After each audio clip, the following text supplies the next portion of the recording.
let's talk about the food that tourists never see.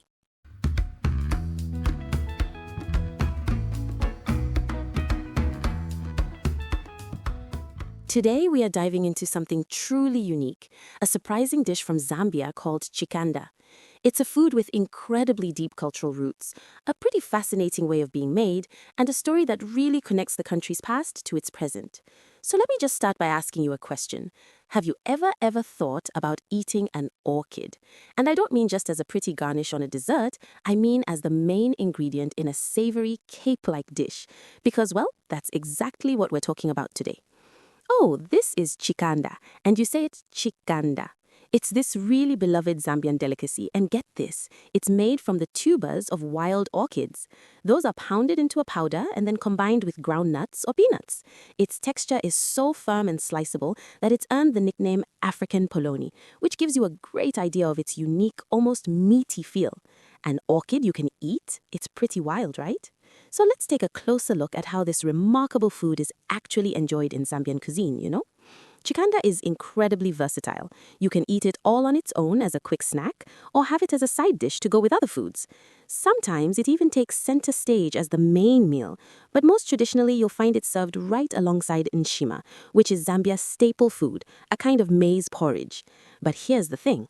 Chikanda is so much more than just a meal. It's really woven into the very fabric of Zambian culture. And this just says it all. Especially among the Bemba people of Zambia, preparing and serving chikanda is a huge deal. It's a way of showing deep respect and really warm hospitality. It's often saved for really important gatherings like weddings and big community celebrations. And the journey of this dish is just fascinating. I mean, it started out as a foraged survival food in rural areas, something people gathered from the wild just to get by. But today, it's totally transformed into this celebrated delicacy that you can find everywhere, from bustling local markets to fancy modern restaurants. It's a true link between Zambia's past and its present. Oh, you're probably wondering, how on earth do you turn a wild orchid tuber into this savory African polony? Okay, let's walk through the process. So it all begins with the foundation. First, you've got the orchid tubers. They are washed, dried, and then pounded into a super fine powder. Traditionally, this is a really meticulous job of pounding and sifting over and over again. Then, in a pot, you make a smooth paste from groundnut flour and water. Finally, you stir in some salt and baking soda, and that starts to thicken the whole base up. Of course, in Zambia today, you can often just buy the chikanda powder ready-made at the market, which helps a lot. And now for the really cool part, the transformation. The orchid powder gets sprinkled in little by little, all while you're stirring constantly. This is where the real work begins. I'm telling you, the mixture thickens up super fast, kind of like a stiff dough, and you have to stir it vigorously. I mean really stir, until it pulls away cleanly from the sides of the pot. It's a serious workout for your stirring arm. Once it's cooked, you just turn it out onto a plate to cool down and set, and then you can slice it up and serve it. Now here's a little secret about the process. There's one simple ingredient that makes all the difference. If you want that authentic, bouncy, firm texture that chikanda is famous for, you absolutely cannot skip the baking soda. It's the bit of chemical magic that helps create these little air pockets and gives the dish its signature feel. It's the secret weapon. But, as you can imagine, the popularity of this dish comes with a pretty serious challenge. The story of chikanda has a complicated side. Let's call it the orchid's hidden cost.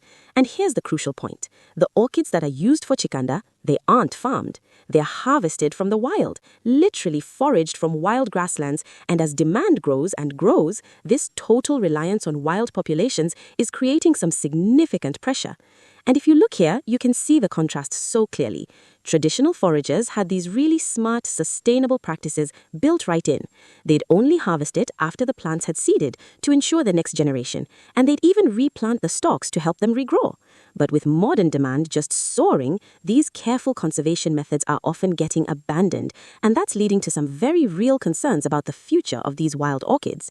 So this brings up a really critical question, doesn't it? Can this beloved tradition actually survive its own success? It's a massive challenge that researchers and conservationists are actively trying to figure out right now. So with all those challenges in mind, let's look at our final section.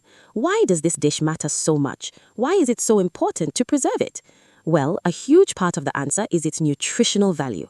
The orchid tubers themselves are a fantastic source of plant-based protein, energy, and key minerals like potassium, iron, and calcium.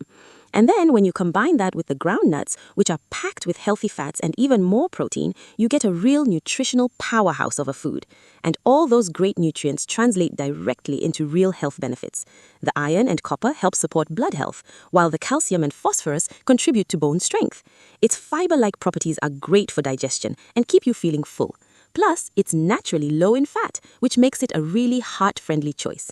So, when you just step back and look at the whole picture, Chikanda is a perfect example of a food that fits so well into how we think about healthy eating today.